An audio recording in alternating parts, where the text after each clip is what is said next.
விவேகம் எனும் வெள்ளி முளைத்து சாதி மத பித்து எனும் சனி தொலைந்தால்தான் சமத்துவம் என்னும் ஞாயிறு பிறக்கும் என்ற கலைஞர் அவர்களின் வரிகளை நினைவு கூர்ந்து அவரின் 103வது பிறந்த நாளை சிறப்பிக்கும் விதமாக அவர் கொண்டு வந்த நலத்திட்டங்களில் ஏதோ ஒரு வகையில் பயனடைந்தவன் என்ற உரிமையோடும் கடமையோடும் இந்த வரிகளை அவருக்கு சமர்ப்பிக்கிறேன். திருக்குவளையில் உதித்த சூரியனே, மக்களை பேச்சால் எழுத்தால் எழுப்பிய எழுச்சி நாயகனே,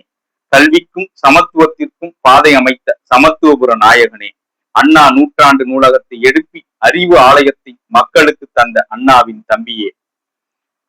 தொழில்நுட்ப வளர்ச்சிக்கு டைட்டில் பார்க் பூங்கா தந்து நவீன தொழில்நுட்ப வளர்ச்சிக்கு வித்திட்ட வித்தகரே, எம்மொழி செம்மொழி என உலகறிய செய்த செம்மொழி நாயகனே, சமூக நீதி காத்த நவீன சமூகத்தின் சிற்பியே, உழைப்பின் உறைவிடமே, இந்தியாவின் அரை நூற்றாண்டு தலைப்புச் செய்தியே, கலைஞர் காப்பீட்டு திட்டம், உழவர் சந்தை, குடிசை மாற்று வாரியம், பெண்ணுக்கு சம உரிமை சட்டம் என பல திட்டங்கள் தந்த திட்ட வல்லுநரே, தமிழும் தமிழ்நாடும் உள்ளவரை கலைஞர் புகழ் இருக்கும், கலைஞர் புகழ் இருக்கும் வரை தமிழும் தமிழ்நாடும் உயர்ந்து நிற்கும். நன்றி.